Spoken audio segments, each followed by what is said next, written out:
అందరికీ నమస్కారం. Welcome to my channel. My channel name is Chaitrasri Naidu.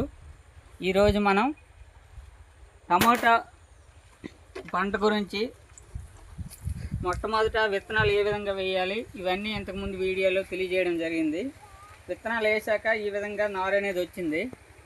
ఈరోజు నీరు కట్టి ఈ నారు అనేది అక్కడ వేయటం జరుగుతుంది. చూడండి, ఇది నెల రోజులు, 25 నుంచి నెల రోజులు అని ఇంతకు ముందే చెప్పాం. 28 రోజులు అయింది ఈ నారుకి. అయిన తర్వాత ఇక్కడ నుంచి తీసి వేరే దగ్గర వేయడం జరుగుతుంది. నారు కొంచెం హైట్ పెరిగింది. పెరిగిన తర్వాత ఇంకా ఎక్కువ రోజులు ఉన్న కొంత టైం అయిపోయిన తర్వాత అది పెరగడానికి ఇష్టపడదు. బయటను వేసినా అది కొంత టైం అయిపోయిన తర్వాత ముదిరిపోయిన తర్వాత అది పెరగదు. అందుకే ఈ టైంలోనే తీసి వేరే దగ్గర నీరు కట్టిన దగ్గర వేయడం జరుగుతుంది. చూడండి, తీసాం, నారు తీసాం, ఇది అక్కడ వేయడం జరుగుతుంది.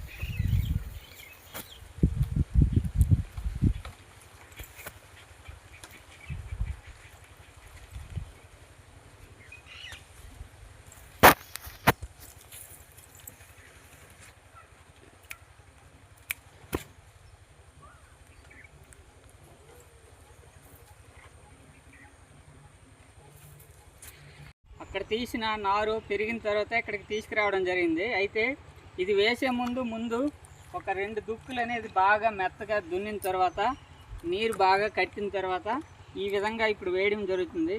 కొంచెం దూరంగా వేయడం జరిగింది. చూడండి ఇక్కడ వేసాం. ఇలా లైన్గా ఒక తాడు కట్టుకుంటే ఒక లైన్ వస్తుందని ఉద్దేశించి ఇలా లైన్గా వేయడం జరిగింది.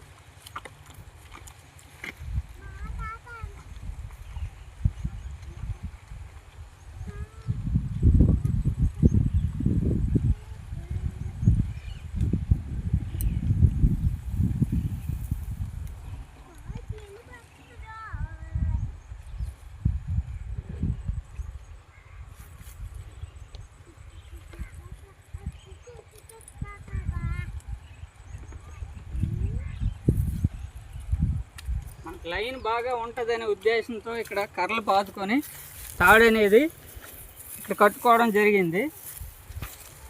దీనికి ఒక కర్ర కొలత ఇవ్వడం జరిగింది.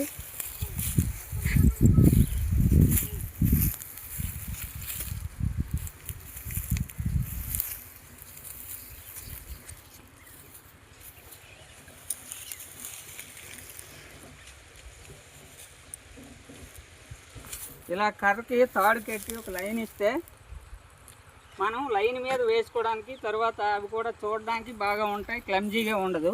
మనం నీరు పెట్టుకోవడానికి కూడా తర్వాత చాలా నీట్గా ఉంటుంది. మొక్కలు ఈ విధంగా ఇలా నాటుకోవడం జరుగుతుంది.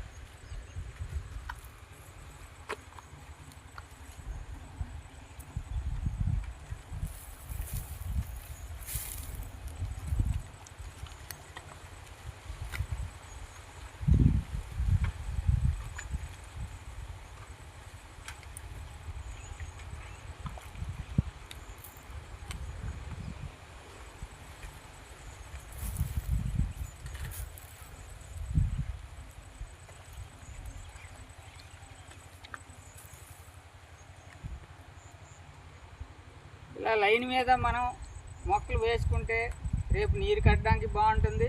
అది స్ట్రైట్గా పెరగడానికి కర్రలు కట్టుకొని నీట్గా తాడుతో పైకి, అంటే కిందకి పడకుండా, పింజులు వచ్చాక, టమాటా పింజులు వచ్చాక అవి తడకుండా నీరు కట్టుకోవడానికి కూడా చాలా బాగుంటుంది. ఇలా దూరంగా ఒక 2.5 అడుగుల మధ్యలో గ్యాప్ ఉంటే నీరు కట్టుకోవడానికి బాగుంటుంది.